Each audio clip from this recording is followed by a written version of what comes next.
നമസ്കാരം.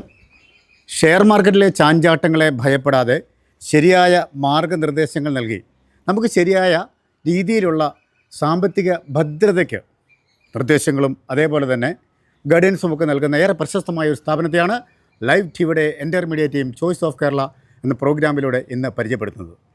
കോട്ടയം കഞ്ഞിക്കുഴി KK റോഡിൽ പ്രവർത്തിക്കുന്ന AM wealth management financial services ഏറെ പ്രശസ്തമായ സ്ഥാപനമാണ്. ഒരുപാട് കാര്യങ്ങൾ അറിയാനുണ്ട്.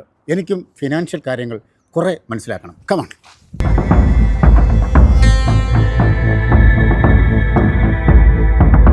സ്ഥാപനത്തിൻ്റെ ബഹുമാന്യനായ MD അനൂപ് സൂര്യപ്പള്ളി ആണ് എന്നോടൊപ്പം. സാറിനെ പ്രോഗ്രാമിലേക്ക് ഹാർദമായി സ്വാഗതം ചെയ്തു.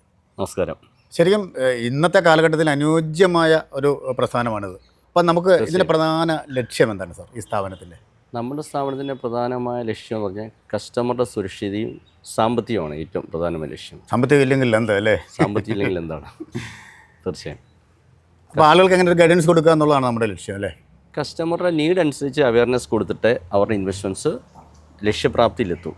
അതാ അങ്ങനെ ചെയ്തെങ്കിൽ മാത്രമേ നമുക്ക് ഫ്യൂച്ചറിൽ ഗ്രോത്ത് ഉണ്ടാകുന്നുള്ളൂ. ശരി.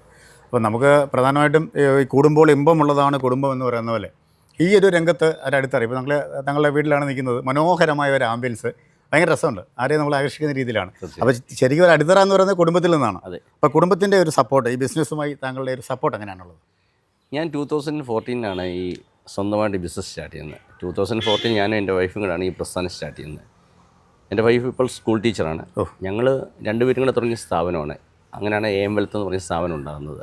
കുടുംബത്തിൻ്റെ സപ്പോർട്ട് നന്നായ രീതിയിലുണ്ട്. അതാണ് വെൽത്ത്. അതാണ് നമ്മുടെ ഒരു വെൽത്ത് എന്ന് പറയുന്നത്. നല്ല രീതിയിലുണ്ട്. ഫാമിലിയെക്കുറിച്ച് മക്കളെക്കുറിച്ചൊക്കെ എന്ന് പറഞ്ഞില്ല. എൻ്റെ വൈഫ് മഞ്ജു അനൂപ് നമ്മുടെ ഡോൺ ബോസ്കോ സ്കൂളിലെ ടീച്ചറാണ്, പുതുപ്പള്ളി. മക്കൾ രണ്ടുപേരും ലൂർദ് സ്കൂളിൽ പഠിക്കുന്നു. ഒരാൾ 10th ഒരാൾ 7th സ്റ്റാൻഡേർഡിൽ. ശ്രേയ ആൻഡ് ഋത്വിക്. ശരി. അതുപോലെ നമ്മുടെ ഈ സ്ഥാപനത്തിൽ നിന്നും ഇപ്പം AM വെൽത്തിൽ നിന്നും എന്തൊക്കെ സേവനങ്ങളാണ് പൊതുജനങ്ങൾക്ക് വേണ്ടി ലഭിക്കുന്നത്? ഞങ്ങളുടെ AM വെൽത്ത് എന്ന് പറയുന്നൊരു വെൽത്ത് മാനേജ്മെൻറ്റ് കമ്പനിയാണ്. അതായത് ഒരു പോർട്ട്ഫോളിയോ മാനേജ്മെൻറ്റാണ് ചെയ്യുന്നത്. നമുക്ക് കസ്റ്റമർ നീഡ് അനുസരിച്ചിട്ടാണ് പ്രോഡക്റ്റ് ഡിസൈൻ ചെയ്തിരിക്കുന്നത്. നമ്മൾ മെയിൻലി ഫോക്കസ് ചെയ്യുന്നത് mutual funds, PMS, alternate investment fund, demat accounts, അങ്ങനെ different type of equity related പ്രോഡക്റ്റുകളാണ്. മെയിൻലി മ്യൂച്വൽ ഫണ്ട്സാണ് ഫോക്കസ് ചെയ്യുന്നത്. ശരി. ഇപ്പം എനിക്ക് തോന്നുന്നു നമുക്ക് ആളുകൾ ഏറ്റവും കൂടുതൽ ബുദ്ധിമുട്ടുന്ന ഒരു കാര്യം ഈ ഫിനാൻഷ്യൽ കാര്യങ്ങൾ ഒന്ന് മാനേജ് ചെയ്യാനുള്ള ഒരു പ്രശ്നം. ഓക്കെ. കാശുണ്ടെങ്കിലും അതെങ്ങനെ ചെയ്യണമെന്നുള്ളത് തീർച്ചയായും അതൊരു വലിയ കാര്യമാണല്ലേ സാർ? തീർച്ചയായും. അവരുടെ നീഡ് അനുസരിച്ചിട്ട് അവർക്ക് പ്രോഡക്റ്റ് കൊടുത്തിട്ടേ കാര്യമുള്ളൂ. അല്ലാതെ നമ്മളൊരു അൺവാണ്ടഡായിട്ടൊരു പ്രോഡക്റ്റ് കൊടുത്തു കഴിഞ്ഞാൽ അവർ ഒരിക്കലും ഗ്രോത്ത് ഉണ്ടാകുന്നില്ല. അവരുടെ നീഡാണ് നമ്മുടെ ലക്ഷ്യം. അപ്പോൾ ആളുകൾക്ക് ഈ ഫിനാൻഷ്യൽ പരമായ കാര്യങ്ങൾ പറഞ്ഞു കൊടുക്കുന്നതിനൊപ്പം ഒരു പേഴ്സണൽ ചോദ്യമാണേ, ഈ വാഹനപ്രേമിയാണെന്ന് ഞാൻ അറിഞ്ഞിട്ടുണ്ട്. ഓക്കെ. അതെങ്ങനെയാണ് ഈ മനസ്സിലാക്കുന്നത്? വാഹനപ്രേമി എന്ന് പറയാൻ കാരണം എന്ന് വെച്ച് കഴിഞ്ഞാൽ എനിക്ക് 3-4 വണ്ടികളുണ്ട്. ശരി. അപ്പം എൻ്റെ വണ്ടിയുടെ എല്ലാ നമ്പറുകൾ സെയിം നമ്പറുകളാണ്. അപ്പം ഞാൻ ആ ഒരു ക്രൈറ്റീരിയ ഉള്ള വണ്ടികൾ എടുക്കാറില്ല. പിന്നെ എനിക്ക് ഏറ്റവും ഇഷ്ടപ്പെട്ട താറാണ്. പക്ഷേ ഡെയിലി യൂസ് ചെയ്യുന്ന പറയുന്നത് ഹൈ റൈഡറാണ്. ശരി. ഗ്യാസ് യൂഷ്വലായിട്ട് നടന്നു പോകുന്നു. അല്ല, പേഴ്സണലി ചോദിച്ചാണ് കേട്ടോ. ഓക്കെ, തീർച്ചയായും. അപ്പം അതേപോലെ തന്നെ കേരളത്തിൽ ഒരുപാട് ഈ ഫിനാൻസുമായി ബന്ധപ്പെട്ട ഒരുപാട് സ്ഥാപനങ്ങളുണ്ടെങ്കിലും AM വെൽത്ത് ഒരുപാട് വ്യത്യസ്തമാണ്. കാര്യം ഇവിടെ വരുമ്പോൾ തന്നെ ഈ ആംബിയൻസ് തന്നെ എനിക്ക് കാണുമ്പോൾ മനസ്സിലാകും, താങ്കളെ കാണുമ്പോൾ ഒരു പോസിറ്റീവ് എനർജി കിട്ടുന്നു. അപ്പോൾ എന്താണ് നമ്മുടെ സ്ഥാപനത്തിൻ്റെ മറ്റു സ്ഥാപനങ്ങളിൽ നിന്നുള്ളൊരു വ്യത്യാസം?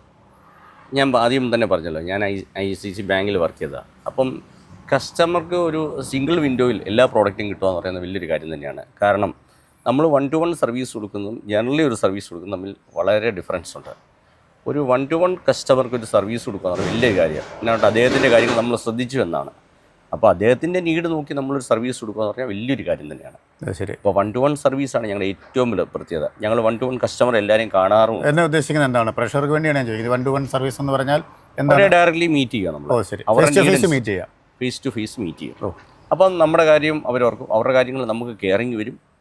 അങ്ങനെ 1-to-1 മീറ്റിംഗ് നടത്തുന്നതാണ് എപ്പോഴും. ഓൺലൈൻ സർവീസ് ഇല്ലെന്നാണ് ചുരുക്കം. ഓൺലൈൻ സർവീസും ഉണ്ട്.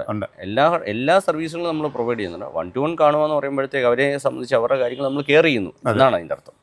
അപ്പോൾ എങ്ങനെയാണ് നമ്മൾ സർവീസൊക്കെ ആവശ്യമുള്ളവർ എങ്ങനെയാണ് കോൺടാക്ട് ചെയ്യേണ്ടത് നിങ്ങളെ? നമുക്ക് വെബ്സൈറ്റ് കാര്യങ്ങളെല്ലാം തന്നെ അവൈലബിൾ ആണ്. ഓൺലൈൻ സർവീസുകളുണ്ട്. പിന്നെ ഞങ്ങൾ സോഷ്യൽ മീഡിയ വഴി ഇൻസ്റ്റാഗ്രാം, ഫേസ്ബുക്ക് വഴി എല്ലാം നമ്മുടെ അഡ്വർടൈസ്മെൻറ്റും മറ്റുള്ള കാര്യങ്ങളെല്ലാം പോകുന്നുണ്ട്. കുറച്ച് പേര് ഓൺലൈനായിട്ട് വരാറുണ്ട്. ഓൺലൈനായിട്ട് വരുന്നവരെ ഞാൻ 1-to-1 കണ്ട് മീറ്റ് ചെയ്ത് അവർക്ക് സർവീസ് എല്ലാം പ്രൊവൈഡ് ചെയ്യാറുണ്ട്. അതുപോലെ തന്നെ നമ്മുടെ മാനേജ്മെൻറ്റ് ടീം അല്ലെങ്കിൽ നമ്മുടെ സ്റ്റാഫ് വളരെ എഫിഷ്യൻസ് ആയിട്ടുള്ള ആൾക്കാരാണ് മൊത്തം തന്നെ ഇരിക്കുന്നത്. എല്ലാം അതും നമ്മുടെ സ്റ്റാഫിൻ്റെയൊക്കെ ഏറ്റവും പ്രത്യേകത എന്ന് പറഞ്ഞാൽ ദീർഘനാളുകളായിട്ട് നമ്മുടെ ഓഫീസിൽ വർക്ക് ചെയ്യുന്നവരാണ്. അതുകൊണ്ട് തന്നെ 1 to 1 എല്ലാ കസ്റ്റമറേയും അവർക്ക് മനസ്സിലാക്കാൻ കഴിയുന്നുണ്ട്. നമ്മുടെ ഈ ആരോഗ്യ ഇൻഷുറൻസ് പോലുള്ള കാര്യങ്ങളൊക്കെ നമ്മൾ ചെയ്യുന്നുണ്ടല്ലേ? തീർച്ചയായും അതിനൊക്കെ ഒരുപാട് പ്രസക്തി ഇല്ലേ ഇപ്പോൾ? നമ്മുടെ ആരോഗ്യ ഇൻഷുറൻസ് ചെയ്യാറുണ്ട്. പിന്നെ ഒരു ആരോഗ്യ ഇൻഷുറൻസ് ചെയ്യുമ്പോഴത്തേക്ക് ഒരു ഇഷ്യൂസ് ഞാൻ കണ്ടിരിക്കുന്നത് ക്ലെയിം സെറ്റിൽമെൻറ്റിൻ്റെ കാര്യത്തിൽ ചില പ്രോഡക്റ്റുകൾ ഡിലേ വരുന്നത് മാത്രമാണ്. അത് മാത്രമേ ഉള്ളൂ. ഇപ്പം ഞാൻ പറഞ്ഞതുപോലെ നമ്മൾ ഫിനാൻഷ്യലായിട്ട് കാര്യങ്ങൾ ഇപ്പോൾ ഡെപ്പോസിറ്റ് ചെയ്യുന്ന ഒരു വ്യക്തി ചിലപ്പം റിട്ടയറായി അല്ലെങ്കിൽ കുറച്ച് പൈസയൊക്കെ വന്നു, നമുക്ക് അതിനൊന്ന് കുറേ ലാഭങ്ങളൊക്കെ കിട്ടണം. അപ്പം താങ്കളുടെ ഇത്രയും വർഷത്തെ സേവനം വെച്ച് അതെന്താണ് ആളുകൾക്ക് വേണ്ടി അഡ്വൈസ് കൊടുക്കാനുള്ളത്? എന്തൊക്കെ കാര്യങ്ങളാണ് നമ്മൾ ശ്രദ്ധിക്കാനുള്ളത്? പ്രത്യേകിച്ച് ഇക്വിറ്റി മാർക്കറ്റിൽ ഇറങ്ങുന്ന സമയത്ത് നമ്മൾ മനസ്സിലാക്കേണ്ട കാര്യം ലോങ് ടൈം നീഡിന് വേണ്ടിയായിരിക്കും. ഒരു ഷോർട്ട് ടൈമിലേക്ക് ഒരാളൊരു പ്രോഡക്റ്റുമായിട്ട് വന്നു കഴിഞ്ഞാൽ ഞാൻ അവരെ നിരുത്സാഹപ്പെടുത്താറുണ്ട്. ഒരു ലോങ് ടൈമിൽ ഒരു 3 to 4 ഇയറിൽ നമ്മുടെ മുമ്പിൽ കിടണം. ഇപ്പോഴത്തെ FD റേറ്റ് ഒക്കെ നിങ്ങൾക്ക് അറിയാമല്ലോ, 7.5 ആണ്. ആ 7.5 ഡബിളായി മാറണമെങ്കിൽ ഒരു 1 lakh rupees ഇട്ട ശേഷം അത് ഒരു 2 lakhsലേക്ക് എത്തണമെങ്കിൽ 9.6 വർഷമാണ്. പക്ഷേ ആളുകൾ പെട്ടെന്ന് ലാഭം കിട്ടണമെന്ന് വെച്ചാൽ അതെ. അപ്പോൾ നമ്മുടെ മ്യൂച്വൽ ഫണ്ടുകൾ എന്ന് പറയുന്ന എറൗണ്ട് ഇപ്പോഴത്തെ വാറിൻ്റെ സിറ്റുവേഷൻസിലൊക്കെ ഇൻവെസ്റ്റ്മെൻറ്റ്സ് നടത്തുന്നത് ഏറ്റവും ബെറ്ററാണ്. ഈ സിറ്റുവേഷൻസിൽ പോലും നമുക്ക് 12% നമുക്ക് റിട്ടേൺസ് കൊടുക്കാൻ കഴിഞ്ഞിട്ടുണ്ട്. പക്ഷേ ലോങ് ടൈമിലേക്കും മാർക്കറ്റ് ഫേവറബിൾ ആണെങ്കിൽ നമുക്കൊരു 18%, അതായത് നമ്മൾ ഇൻവെസ്റ്റ്മെൻറ്റ്സ് നടത്തുന്ന പൈസ എറൗണ്ട് 4 year ഓഫ് ടൈമിൽ അത് ഡബിളിങ് ആവുന്നുണ്ട്. ശരി. അപ്പോൾ എന്തായാലും നമുക്കൊരു ഫിനാൻഷ്യലായിട്ട് മുന്നോട്ട് നീങ്ങണമെന്നുണ്ടെങ്കിൽ താങ്കളെപ്പോലുള്ള ആളുകളുടെ ഒരു സർവീസും സേവനവും വളരെ അത്യാവശ്യമാണ്. അതുകൊണ്ട് എല്ലാവരും താങ്കളെ കോൺടാക്ട് ചെയ്യാൻ ശ്രമിക്കട്ടെ എന്ന് ആത്മാർത്ഥമായി പ്രാർത്ഥിക്കുന്നു. വളരെ വിശദമായ വിവരങ്ങൾ നൽകി താങ്കൾക്ക് പ്രത്യേകം നന്ദി. Okay, thank you.